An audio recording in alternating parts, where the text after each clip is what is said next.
Hey guys, so today we're going to be looking at more gut feeling stories. Yeah, let's just get right into the video. My dad has a sweet tooth. I mean, he hides little treats all over the house. There was a donut shop he used to go to regularly because he has been going there since childhood. One time he took me with him and the lady that owned the donut shop greeted me. I immediately felt uneasy and literally sick to my stomach. I would not eat any of the donuts my dad had purchased. My dad was very offended I wouldn't eat any. I told him that the woman gave me heebie-jeebies and was creepy. He laughed it off because more for him, right? Like 5 months later, we found out that she had a basement full of abducted children. Excuse me? She was a much older lady, had been running the donut shop for 50 years, very unassuming in appearance. I mean, how? How did nobody find the kids? Like, surely, right? Surely the parents knew, right? Like, yeah, my kid always goes to this store to just get some treats. If they go missing one day, wouldn't you search the store? I'm confused. I wanted to talk to a professor about an essay I was writing. I knew her office hours were open, just talked to a bunch of friends, and had good grades. It was a new term and things were good, even nice weather for fall term. I thought, F it, I'll just grab a snack from the student store. I walked in, popped open a cup noodle, and dispensed hot water in it. As I was paying for it at the counter, a student burst in out of breath, crying and frantic. She said to call the police as there was an active shooter. We hid in a supply closet next to snacks and textbooks, along with at least 6 others. The student explained where it was, and it was a rampage through the same building I was about to go to. My professor was with the student, and I would have been waiting right in the open near where the part of the rampage took place. At least 9 died that day, and 1 was someone I grew up with. If it weren't for my gut literally feeling empty and my mind saying F it, I would have had a front row seat to that. Well, thank gosh they were hungry. Oh my goodness. That's so scary. Right? The fact that they were just literally there like a minute before. I've had a few. A coworker in the office next to mine. I just felt one day something was wrong. I asked him if he was okay. He said he was fine. I got him a cookie. He died that night. I'm glad I did something nice for him, and I'm glad I asked how he was. What? That's sad.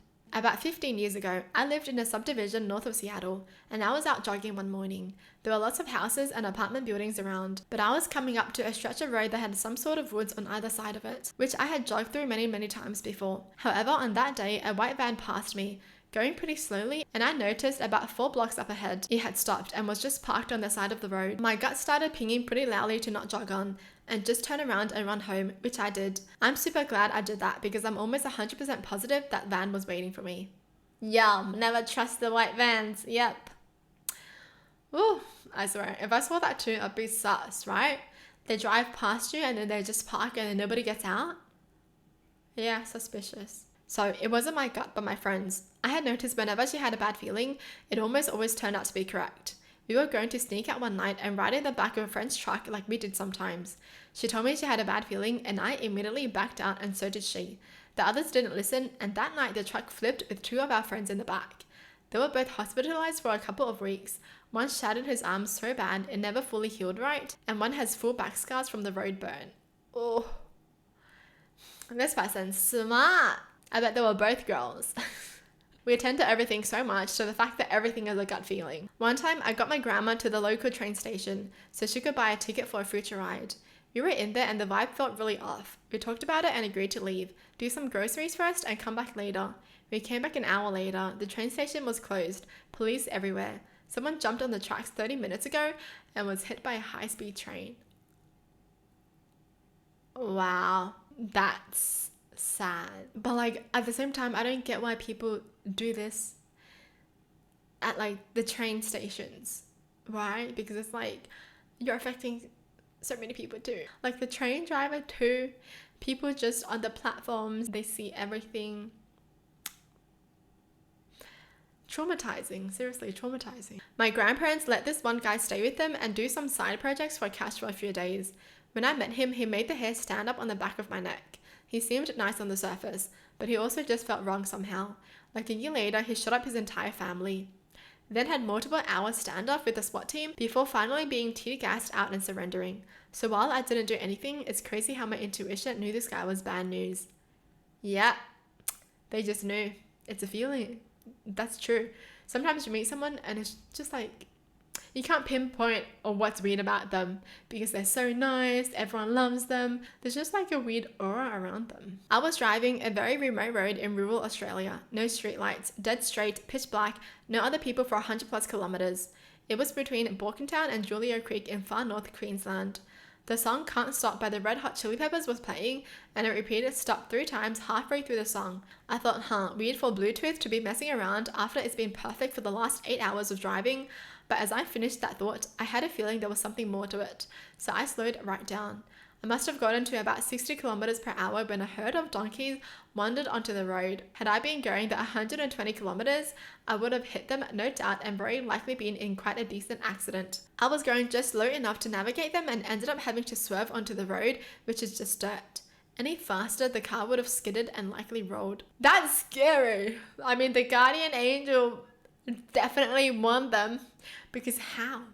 How would a song literally tell you to stop 3 times? That's creepy, but at the same time, like, I'm glad it happened.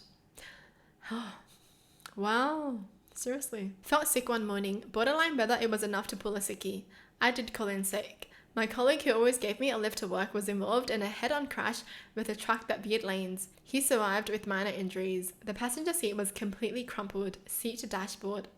That would have been them if they didn't take a sickie. So yeah, if you need a sickie, take a sickie. As a kid, for some reason, I used to like watching and talking to blue-collar workers. One time when I was 7, there was this guy who used to wash cars around our area, and whenever I'd see him while riding my bicycle, I'd stop to see what he's doing and maybe have a word. But one day, he really wanted me to go somewhere with him. I think it was an invitation to his house. Now I feel really stupid for this, but I reluctantly agreed and went with him. He did kind of pressure me into it with anger, but I was too small to realize. So as we were riding, we came across a house that I recognized to be the place we lived in a while ago.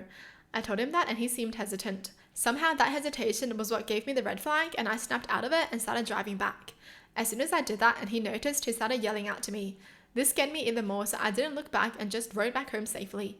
I never met him again, not that I can remember. This is my speculation, but maybe he stopped working in the area fearing I might tell my parents and inform the cops, and the cops would catch him when he's seen nearby, but you be the judge. Yeah, for sure he wanted to do something bad. Because why would an adult ask a kid to go somewhere with him? You know what I mean? Like, why would you need a kid to go somewhere with you? Like, even when you lose something, why would you need a kid to look for it for you? This is why when we have kids, we actually need to freaking ingrain in their minds that they should never talk to strangers and never follow a stranger. Never, ever. Even if it's a relative, let your parents know where you're going, because you can't trust nobody in this world. Well, that's it for the video. Hope you guys enjoy. Tell me in the comments down below what your thoughts are. And as always, thanks for watching. Hope you guys liked it, and I'll see you guys next time. Bye!